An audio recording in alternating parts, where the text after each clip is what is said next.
Welcome to What the F is Going On in Latin America, Code Pink's weekly YouTube program of hot news out of Latin America and the Caribbean. We broadcast every Wednesday, 12 p.m. Eastern, 9 a.m. Pacific on Code Pink YouTube. Today, we are joined by Natasha Bannon. Natasha is the Associate Counsel for Latino Justice, PRLDEF. I want to say that in Spanish, Natasha. And past president of the National Lawyers Guild.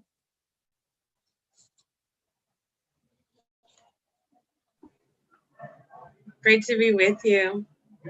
Okay. Wait. I'm hearing the recording back.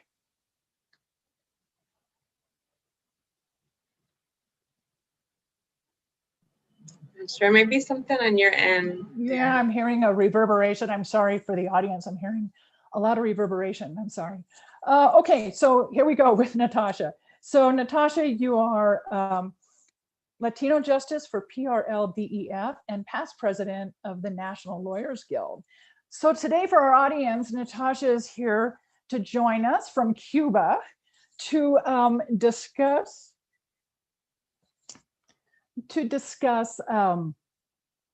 last night's election, or we're still in the election process. So welcome, Natasha.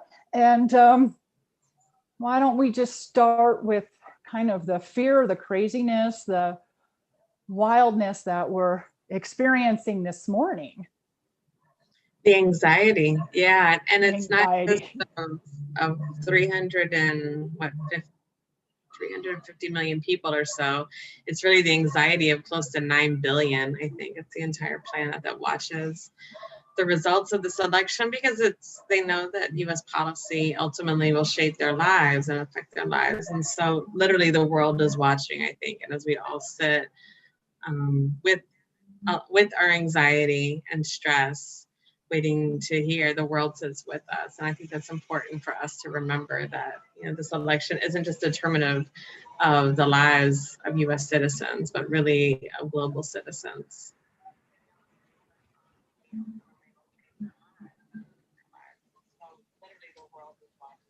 So I'm still hearing a really strong reverberation. Is that me or you?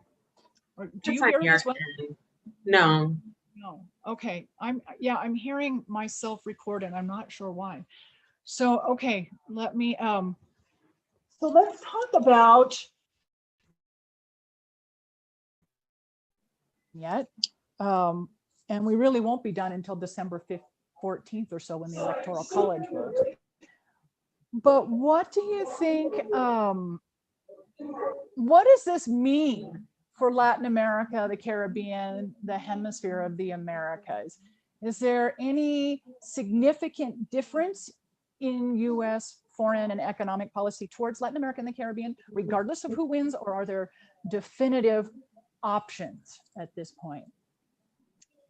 I mean, I think both of those things are true, that in some ways, U.S. policy is U.S. policy, regardless of who implements it, right? And there's just some kind of variations on the theme, and we see either much more aggressive, explicitly aggressive tactics, like the attempt to overthrow an elected government in Venezuela under Trump, or we see more subversive tactics, which happen through, intelligence operations and economic attempts at coups. But there are some instances where there will be a definitive change in policy based on who wins, such as with likely with Brazil, with Cuba, with possibly with the Northern Triangle countries as it relates to immigration policy in particular, the domestic impacts of that. And so throughout the region, overall U.S. policy, as I said, is the policy of empire, and we haven't seen substantive shifts in most of the policies. There has definitely been a tendency under Trump to embrace much more right-wing and authoritarian or fascist regimes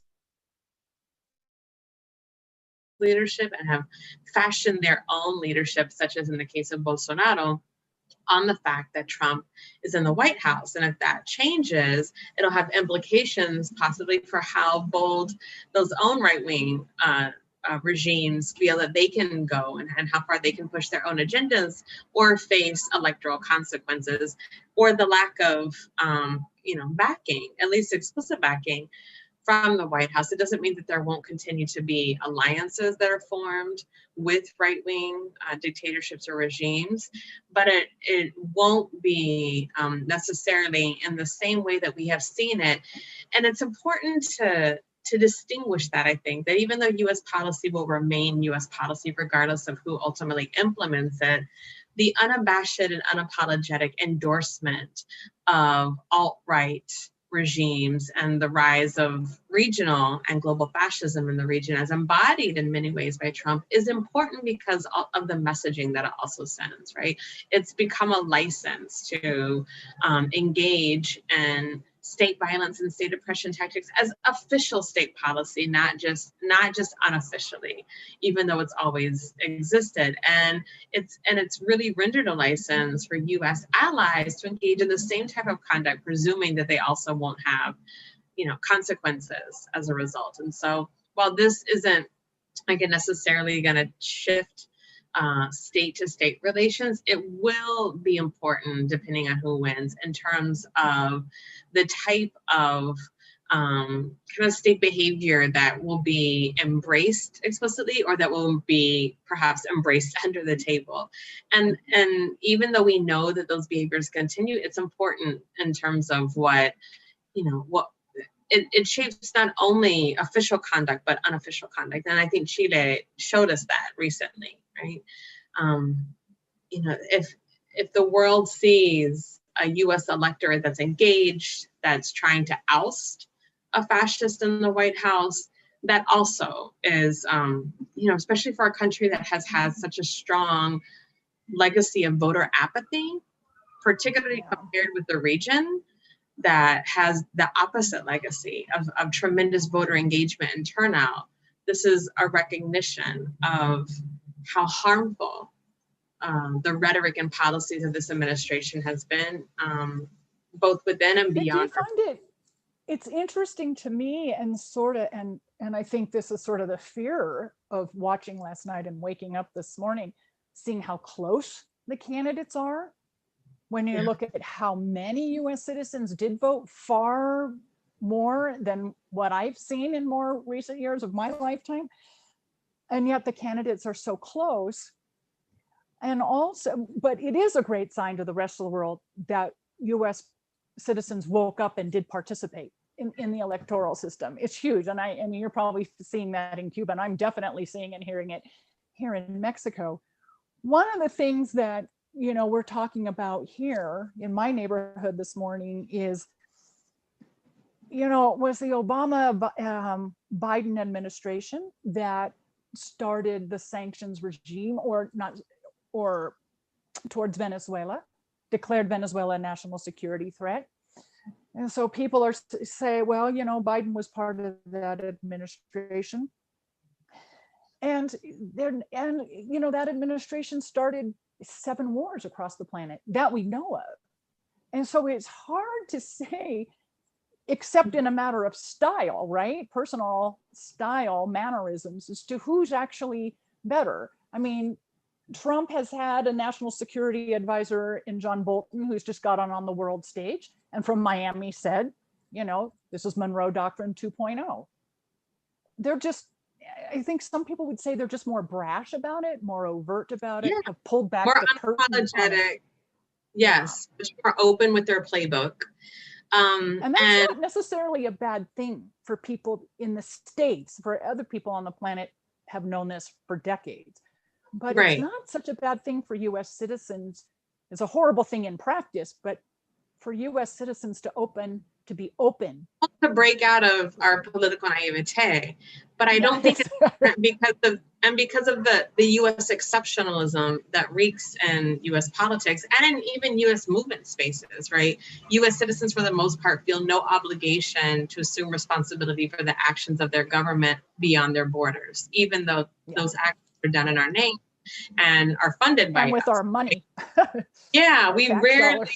U.S. citizens rarely look at the implications of U.S. policy but beyond our borders and presume that whatever is happening on our own behalf because of the national security state, because of our own economic and military interests that are aligned. That kind of anti-imperialist framework and anti-colonial framework really has yet to fully be embraced and embodied by movements, and definitely not by the electorate. But to your point about Trump's kind of unabashedness and unapologetic, and his use of inflammatory rhetoric and policies that further that rhetoric, and that, he's very clear about who he is and what he stands for. That is useful in terms of the thermometer and the scent and the pulse, right? It isn't just a silent majority anymore. To the extent that we are seeing people vote for more of that, it's a real reckoning. And I don't want to say on the nation, because I think if you have been on the other side of that, as most communities of color have for centuries, it's not anything new. What it is forcing is a different kind of conversation about, who those who have not been, and including white people who have not had to face the actions of white supremacist state violence, right, or patriarchy embodied in state policy officially, really have to reckon with that and to uncover and unveil what the world and what the region has already known, because the U.S. foreign policy is grounded in white supremacist state violence. It's grounded in patriarchal violence, and in an explicit capitalist agenda, and in pushing those policies. I don't know that the U.S. electorate sees it in that language or those terms. Yeah. It's veiling those tendencies in a way that's going to force a reckoning about what do we want more of, right? And do we want to put a Band-Aid kind of on the bleeding, which is really what the Democrats are, right? Just to stop the bleeding. Not that it's going to cure or help us heal, right? It's just to stop the hemorrhage. Or, as some are voting for, they want us to bleed out. And we have to kind of think about, well, what is that about? Why do people want us to bleed out? And is bleeding out a bad thing? Like, what is, what ultimately could that lead to? And they're very painful questions to reckon with, but they're also questions that throughout the region they've been reckoning with for decades as a result of U.S. policy, right? Fascism, dictatorships, they're nothing new, particularly in the region where the United States has, by design, financed, trained, orchestrated them, and propped them up in order to serve our interests. It's just seeing all of what has historically happened in the foreign realm coming home, literally, to the domestic realm, and the U.S. electorate having to face what that looks like. And it's a very, very uncomfortable time. It's an anxiety provoking time, but it's also a reckoning with what we have been silently complicit with and allowing our government to engage in our name for so long without having to assume the consequences of these same types of behavior, the same type of rhetoric against our global, our fellow citizens abroad. Well, there's a whole lot that you just said that I kind of want to pull apart. So the whole, the whole foundation of capitalism for the country, patriarchy, it's a really important aspect that I agree with you. Voters in general have not really grasped that as part of the history of the United States. And so this, for me, is where it gets confusing when people will, for example, point at the Trump electorate and say they're all racist. And it's more than that is perhaps one demographic within the Trump electorate. It is certainly the part that the US mainstream media focuses on. But as far as class versus racism, there's a lot of people of all color, all gender, affected by the US economic class system. And we tend to talk about that separate from racism as opposed to the two being interconnected, or right? Naming it as a racial capitalism. Right. Which is exactly what it is. And the fact that the original economy of the United States was a slave economy. right? Yeah. It wasn't Yeah, a separate exactly. system of apartheid and then an economic model of capitalism. It was a racial capitalist society that was built upon the exploitation of Black labor through slavery as a slave economy. And we see remnants of that that continue to exist. And they've always been And that's the reflected. same system that gets exported everywhere. That's the Exactly. same system that's exported. Yeah. That privileges the plantation owners, regardless of whatever current iteration they have, right? And you really see that like in Colombia, for example, right? And then criminalizes those who would struggle or rebel against that model. So,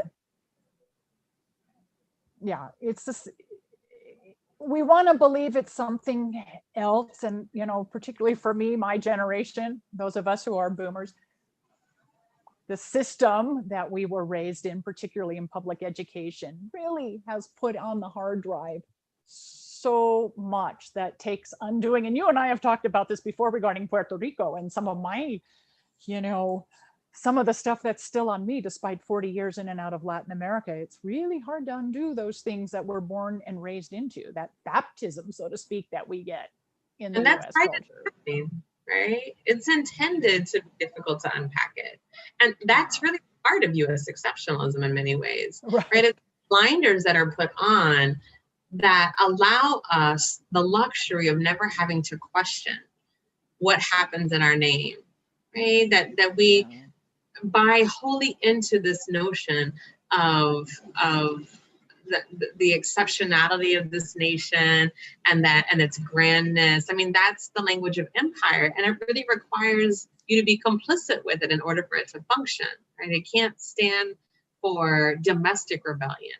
Right? It sows that abroad, but it really requires you to buy into this notion. We call that the American dream, which people, it sounds much more, you know, it's just nicer to think about it like that. But ultimately, what it is complicity with imperialism, right? And you know, removing the idea that there could be a Honduran dream, a Colombian dream, a Brazilian dream, and that you really are forcing people to look north as the hope and where they center their liberation, their freedom, and that has to be tied then with the relinquishing of everything else that you've been a part of that has had any value, and to completely buy in to really racial capitalism. And we see that model and that discourse still so heavily prevalent in South Florida, for example. It really showed in the election.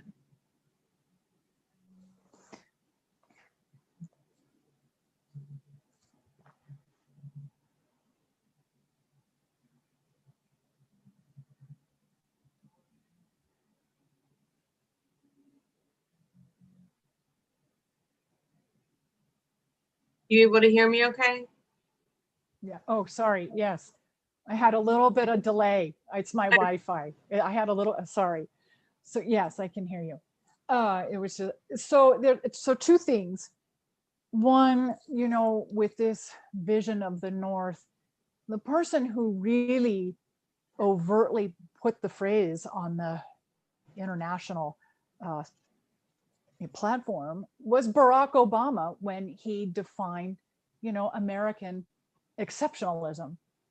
It was a black male face put on the whole neoliberal capitalist paradigm.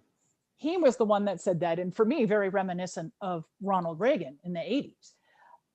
But you mentioned that, you know, people see North as the dream, the solution, the, you know, the desire to become.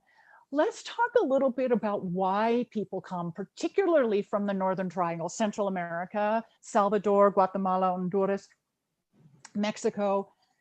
The root causes of migration are rarely discussed in the mainstream media, and certainly not, you know, in depth. And of course, you know, the Obama-Biden administration had a lot to do with exacerbating the situation in Central America. I'm thinking Honduras specifically with the 2009 coup. But let's talk a little bit about Biden's, what was that called? His plan for his Central American development plan. It was really quite heinous economically for the people in the region. Yeah, I mean, I think that was that's kind of what we refer to when we say it doesn't really matter who the implementer of U.S. policy is. Ultimately, it's still U.S. policy. And whoever's in the White House, at least as it comes to foreign policy, the president, I think that the partisan difference reflects much more in domestic policy, where people tend to vote on, and less so in foreign policy. Foreign policy tends to remain the same for the most part, regardless of who's in the Oval Office. And to your point, you really see that. Central America alone, the root of the forced migration, and it's really forced migration because economic migrants particularly, though out of Central America, there's a lot of political migrants who are fleeing the violence that is the result of broken states that were intentionally disrupted, strong democratic institutions, strong democratic processes, and participation, such as in Honduras under former President Zelaya, that were intentionally broken and disrupted, precisely because what they were espousing would undermine the United States' economic interests and its presence in the region. And of course, former Secretary of State Hillary Clinton played a critical role in the coup that happened there. That driving a wedge, a coup that disrupts the democratic fabric of society, the same way that we saw that happened in El Salvador with the Civil War, leads to factions within the society that then find different iterations of how to perpetuate the violence that was formerly political violence that now becomes social violence, psychological violence, whether the latest iteration is gangs or whether it's organized crime or whether it's still in the form of state violence. It's all a result of the intentional weakening of democratic institutions to sow and foster an oppressive state that will, squash any type of rebellion or sentiments that could be seen as counter to U.S. interests. And whether it's through military training in the School of the Americas, which WINSEC it's now called, whether it's financing such as Plan Frontera Sur, which explicitly moves the U.S. southern border from Mexico's northern border to its southern border to target and harass and abuse and officially commit acts of violence against primarily Central American migrants, whether it's through the U.S. Intelligence and orchestrated operations such as in Venezuela. I mean, the United States has its hand in all of these destabilizing efforts that have social repercussions, and how the violence that's fostered at that level gets inflicted on society and perpetuates itself. And we seem to think that people fleeing the violence that has been sowed by the United States, once they arrive, we only have to deal with them once they arrive at our borders. And then we criminalize their very existence, their presence, their mobility, as though our actions, actions of our government, were in and of itself criminal. Right? That they weren't the ones that created the conditions that made it impossible for them to be able to live in their homelands, and were forced to pursue a really dangerous route towards survival that would then lead them to coming into the United States to now have to face concentration camp-like settings, to have their children be removed, for them to have to wait in third or fourth countries to seek asylum when they legally have a right to be able to claim it, to be denied health care and employment and educational opportunities for their children. So it makes it impossible for people to live at home and for people to flee their homes, right? Their very existence is made impossible. And that's not an accident, right? That's a model that gets perpetuated over and over and over, not only in the region, but throughout the world. Yeah, it's that spread, that militantly inflicted form of neoliberalism. I mean, the force that it takes, and we really saw that. I just want to digress a minute to Chile, because I think the Chileans on October 25 were such a fantastic example of what's possible for the American people when everyone wakes up, not just centrists, not just progressives, but but Exactly. people to the right as well. When you Yeah, we say saw the it last system's year. not working for us anymore, it's Yeah, not working exactly. anymore. And they take their country back in their own hands. I mean, we saw that Yes, last in year a in Puerto peaceful Rico manner. with the uprising and ousting of a governor. You know, Yeah. even the Yes, past exactly. few, have really seen a rejection of the US model in Chile, in Bolivia, in Colombia with La Minga. You know, even in the elections yesterday in Puerto Rico alone, where you see new political parties being formed that are coming out of social movements, and where electoral spaces are being claimed as part of spaces of struggle, not as a separate space, but as one of the many spaces that we have to occupy in advancing progressive agendas. And they were able to elect a number of candidates for the first time of a new political party, and to really disrupt the corrupt bipartisanship that has existed. You know, in Bolivia, a rejection of the US orchestrated coup that occurred last year, and a reclaiming of their social advances and gains that is centering indigenous struggle in communities. And the same in Colombia with La Minga. I mean, thousands of people marching through Bogota, you know, indigenous struggle that's being centered here. And it's really important that we not just gloss over these victories, which they really are, particularly in a place like Colombia, where it is an alt-right state, right? It's a state that is openly hostile to peace, that has allowed the United States to not only set up over 7 military bases, but to use its land without seeking legislative approval for military training and practices to continue to orchestrate the financial and military interventions in Venezuela, for example. And so to see, you know, thousands of people reclaiming their own democracies and reforming them in their own vision in explicit rejection of US intervention is something that we can't just gloss over or miss. And that's really instructive for US-based social movements that think that this latest version of fascism, because it's hit our shores, is the first time that this has happened, or that it's traumatic and it's troubling, and it is, and it's not to diminish that at all, but it's not new, right? This is what's happening now. What Trump is doing is exactly what he taught the Venezuelan opposition to do for years. Exactly. When they know they're going to lose, you question and sow doubt of the election ahead of time by denouncing it as fraudulent, because you know that you won't win, and so you want to delegitimize a process and the democratic expression of millions of voters, so that when you do lose, as was predicted, you can then use that as pretense to then orchestrate further interventionist tactics, right? We saw this in Venezuela. We see it, we've seen it in every election in Venezuela. And where do they learn it from, right?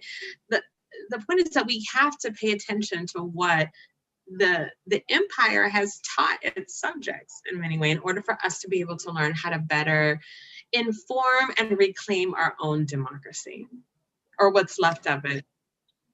Well, you know, it's so true. You know, the whole paradigm is just going to continue without an awakening of the US population. And along with that awakening has to come the alternative movement. Because as you mentioned earlier, this putting a bandage on things, this voting for the lesser of two evils is what I would equate a Band-Aid to. It's not, there's no real alternative, not a solid new direction to better people's lives. It takes a movement. Well, and that is a lot of work. We actually do have that. It's called Black Lives Matter. Well, right? And what we saw this year with the racial justice uprisings is the blueprint for what like collective struggle and freedom looks like in the United States. It just gets isolated and sidelined in a way to diminish their demand. But when you think of the platform of the movement for Black Lives, it is the most advanced progressive platform that actually understands the implications of imperialism and colonialism and rejects racial capitalism explicitly. Exactly. This is underpinning of the evil convergence of white supremacy, patriarchy, and capitalism are embedded in that platform. But the rest of our movements have been so disconnected from Black Lives Matter because it's still very hard to cede ground to Black leaders. I mean, that's part of the racial capitalist society in which we exist. And then movements get sidelined and co-opted by electoral politics. So what we think, well, that's the key word, is co-optation, I believe. Yeah, right? like Bernie co-optation alone, yeah. and I fully embraced Bernie's agenda and democratic socialist movement that was coming out of it, and that's been really revived and reinvigorated in the country. But we seem to think that Bernie somehow embodies a movement, and it's the adverse of that, kind of what we see throughout the region, that it's electoral politics that ultimately are the result and end up responding to the demands of social movements. They don't shape exactly social movements. And the millions of people in the United States, our democracy, unfortunately, or what we have of it or what's left of it, gets reduced to the notion of voting. And so people, because of our nonprofit industrial complex model, because of the way that organizing happens, and because of how much focus and money is put into electoral politics, people somehow equate democracy with voting, as though they've checked off that box. They've now saved their democracy. They only have to show up for democracy once every 4 years. And that's actually the simplest act of democracy, right?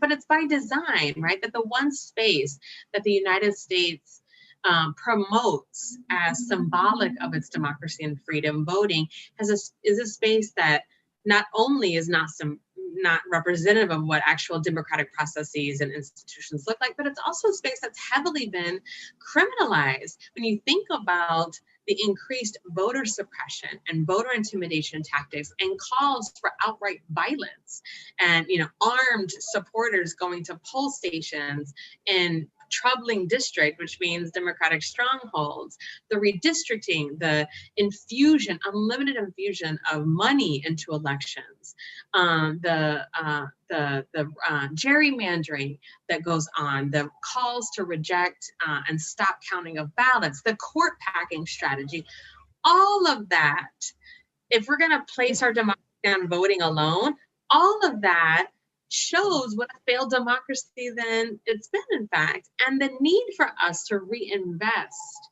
not in elections alone as a symbol of how strong a democracy is, but in the actual deep organizing. And Black Lives Matter and what we saw this year with the racial justice uprisings is where we need to pivot post-election, regardless of who wins, right? The actual movements that have been happening, disconnected from kind of nonprofits, from institutions, from elections, is what will ultimately shift, because elections are just a referendum on organizing. If you haven't been doing the organizing work, that's going to be reflected in the elections ultimately, right? And we see that in Bolivia, for example, this year. Right? Definitely, a perfect example. Yeah, the elections were a result of the movement on the ground across the country. Yeah, exactly. The electoral process was the result, not the action in and of itself.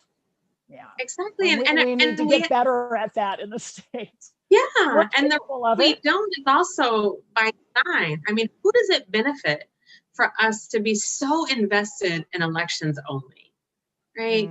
Where, I mean, the right does their organizing work on a daily basis when they're in churches for decades, and the evangelical movement, and they're out there, they understand and they get in their organizing, and yet we kind of on the left right down at the community level in their churches. Yeah, exactly. I mean, the evangelical push in the Latinx community is huge. It isn't just that while Latinos tend to vote overwhelmingly Democratic, it isn't just that some shifted and voted for Trump in numbers greater than we thought they would, because they support his horrific immigration policies and his discourse calling all Latinos rapists and criminals and animals.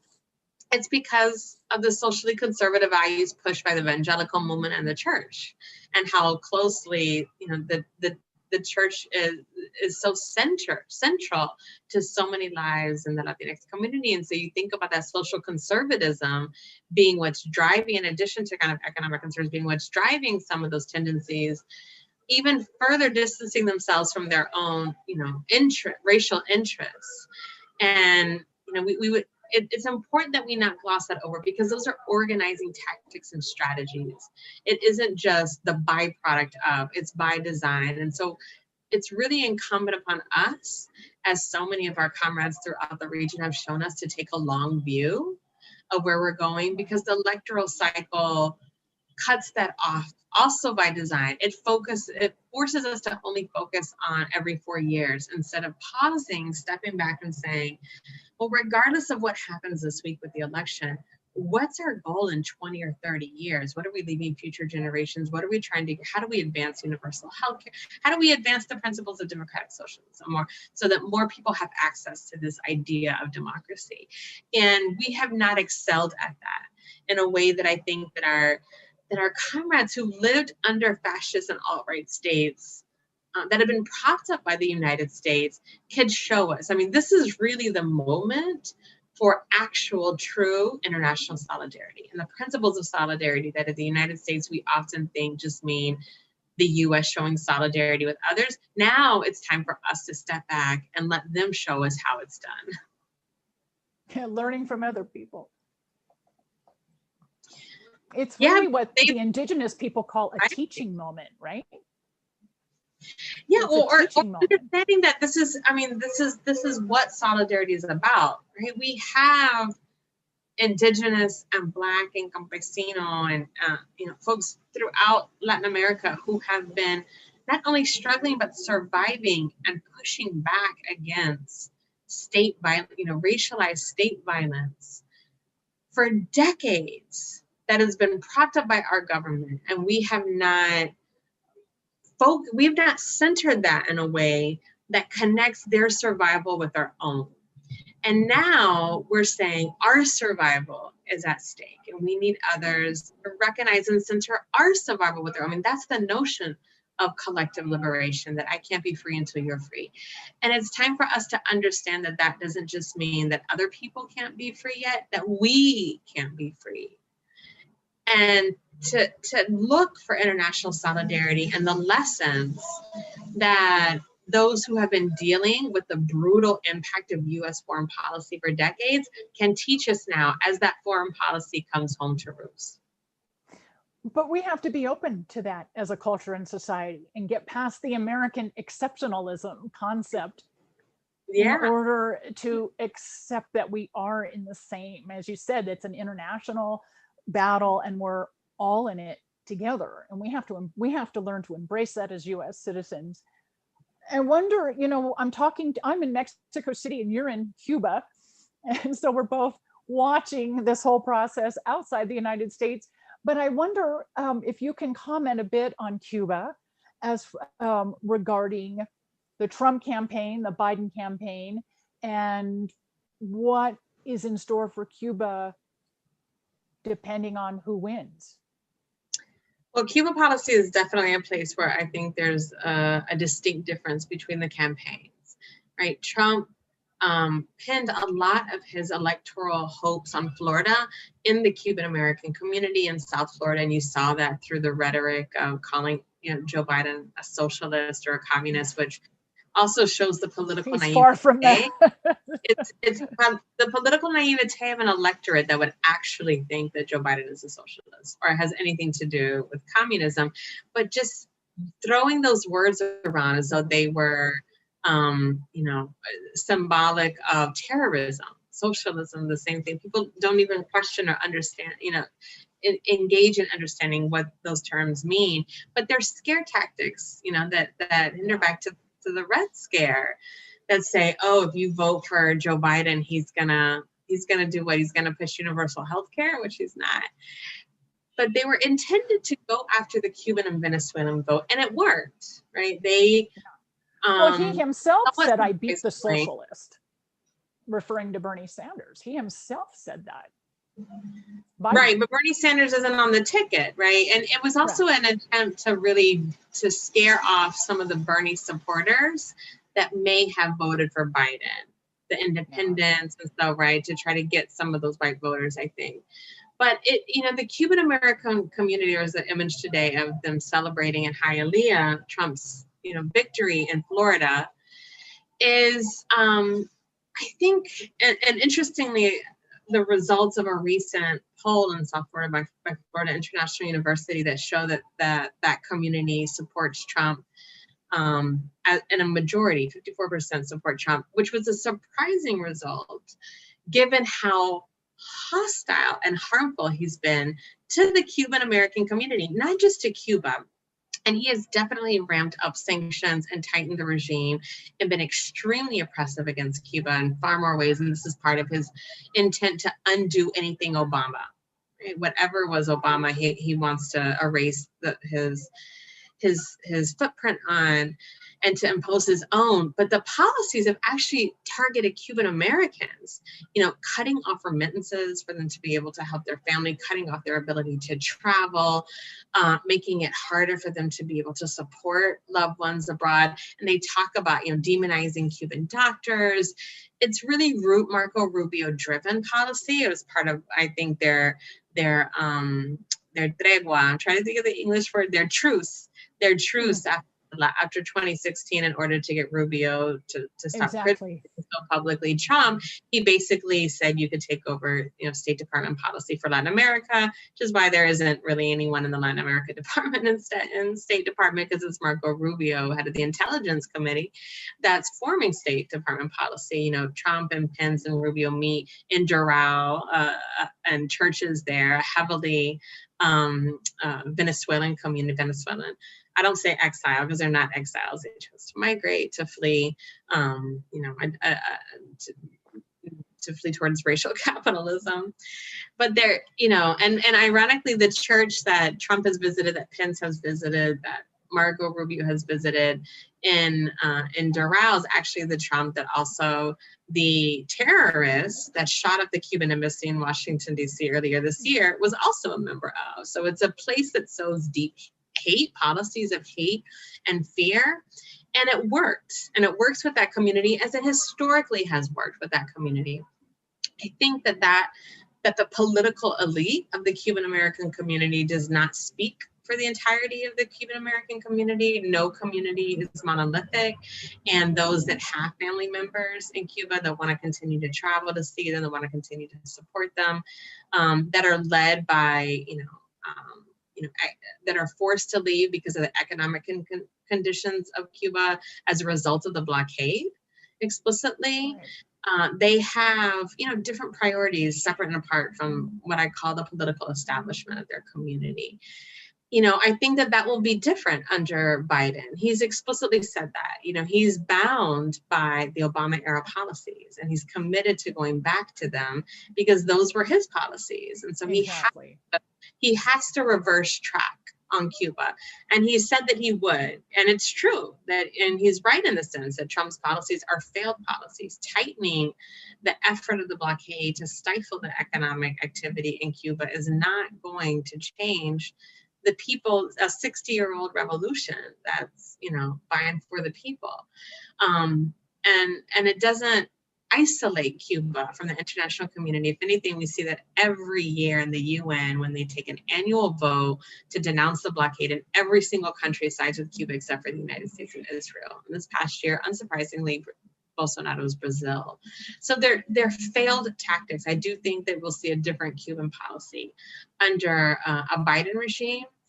Obviously, the discourse will be somewhat the same, if not moderated, right? It isn't because they support socialism or they support the sovereignty of Cuba in order for them to decide their own political and economic future. It's because they think capitalism is a better model and want to be able to impose that and want to ensure access for, you know, U.S. businesses. But, you know, U.S. businesses, the economic interests of some U.S. businesses also is part of the economic interests of some Cuban business entities, right? The idea is that the country should be able to decide the relations they want to have separate and apart from an illegal blockade. which is what it is. So that is one area that I think that we'll see a marked difference in the region, depending on who wins. Do you think with a potential Biden presidency, I haven't looked at the numbers yet today to see if he actually did reach the 270. I mean, he does have this Obama era legacy regarding Cuba. So assuming he does go back to that, does that leave some hope for what Bolton has called the troika of tyranny, some hope for Venezuela and Nicaragua as well, if things change with Cuba? Unfortunately, I don't think taking the boot off the neck of Cuba is going to translate to a more nuanced policy on Venezuela. If anything, it somewhat allows for an increased antagonism towards Venezuela, because they're not tying Venezuela and Cuba's political fates together the way that Trump has and Nicaragua, which is no longer, I mean, the antagonism towards Cuba, we should say, isn't really about Cuba. It's about Venezuela, right? There isn't any, I don't think at this point there's any actual belief, even among the Rubios of the world, that these types of egregious sanctions that are cruel and unhumanitarian against Cuba are about shifting Cuba's political model. It's about putting economic pressure on them to stop supporting Venezuela. Venezuela was the economic engine under Chavez of Latin America. And the economic interest of US oil and gas companies in Venezuela is tremendously significant. I mean, there have been US companies that have refused to leave Venezuela because they're waiting for a regime change, not in Venezuela, in the United States. Right? Yeah, exactly.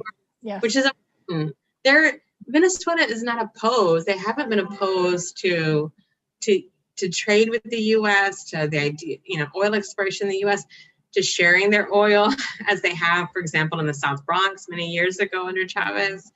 But it's a different, right? The idea that somehow Trump has been friendly to US business interests in Venezuela, that has not been the case, because what would actually support US business interests, if in fact that was what they were interested in, is a truce, right? It's breaching the hostility and enabling the Venezuelan state, which has capitalist aspects of it. It isn't just explicitly a social state anymore, to engage in these discussions with whatever US business interests are, right? It's not going to come through force. It's not going to come through the military coup or the installation of a puppet, Juan Guaido, that has no actual political power and isn't recognized by any multilateral institution.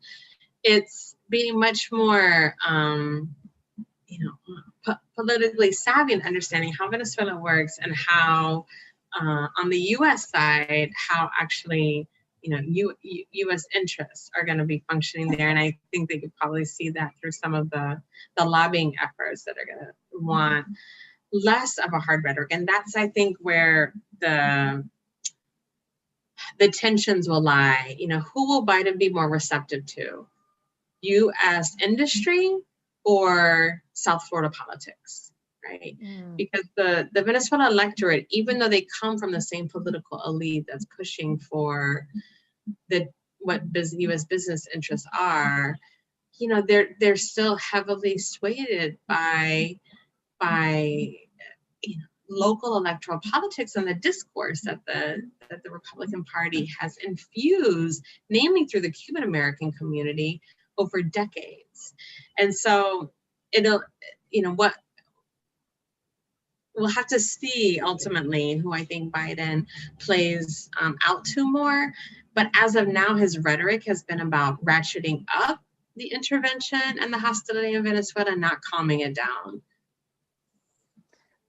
Wow. Well, we have a whole lot to do as voters, as citizens, as global citizens, as part of the. So, Natasha, we're approaching almost an hour of conversation. I promised you 30 minutes. So I'm so thankful that you were able to make time for us this morning. It's such a crucial moment in US politics and in US history. And I'm so thankful you were able to join us. Is there anything that, before I let you go, is there anything that we should talk about that you want to specifically mention? Well, I'll just add, yesterday was the election, but it was also when Hurricane Eta hit Nicaragua, and 30,000 people, Nicaraguans, have been displaced. As a result, it's hovering over Central America. It's scheduled to come to Cuba in a few days. It's a Category 4 storm, to the extent that it's wrecking damage and devastation on communities. As we were talking about the Northern Triangle just now, it reaches through Honduras and Guatemala. The climate disasters that are going to continue to provoke more forced migration. Trump has eliminated temporary protected status protections for Honduran people and for Salvadorans and for others that historically have existed. And there are policies that we need to, these kind of disasters that are also informing much of the policies in the region. We've seen it historically throughout the Caribbean, particularly. I think we have to pay attention to, 30,000 Nicaraguans that are going to be seeking to flee where, and based on who's in the Oval Office, how we receive them, and maybe Honduras and maybe Cubans as well, will be significant. And also just that my heart really goes out to those who've been affected by the devastation that's being somewhat glossed over in this electoral cycle. Well, that's such a, that hurricane has not been in the news. I did get a video from La Ceiba, Honduras, on the Atlantic coast of Honduras last night. It's terrible, and it's not footage we're seeing in the US media right now. And I mean, I guess the argument would be, everyone's distracted by the election, but it is, I would also argue we're not seeing it in the news as you, that, it's a climate change issue. It's a climate change issue. It's affecting people, in the Caribbean island states, and the Caribbean coastline of all of the Americas, including the United States. And it's a very poignant moment to force the climate change conversation on whoever is in the White House. Exactly, because climate disasters disproportionately affect, communities of color, immigrant communities, indigenous communities that have deep ties to the land and that have prioritized the treatment of the land and the environment over. And so it's going to be affecting us more. And it's important to think about that as well as part of foreign policy in the region being directly tied to climate disaster. Okay, Natasha, I'm going to let you go. I could talk to you all day, and I hope we get to do this again. Absolutely. And great to check in with you in another couple of weeks. Certainly when the Electoral College votes in December. Be great to have another conversation with you. I'm so thankful for your time this morning. Thank you so much, Taryn, for the work that you do. Oh, yeah. Thank you. Okay, everyone, thanks again for joining us. I just want to remind all of you that WTF is going on in Latin America airs every Wednesday, 12 p.m. Eastern, 9 a.m. Pacific on Code Pink YouTube. And also don't forget to tune in to Code Pink Radio every Thursday, 11 a.m. Eastern, 8 a.m. Pacific on WBAI New York City and WPFW Washington, D.C. Okay, everyone, thanks so much. Thanks again, Natasha. Take care.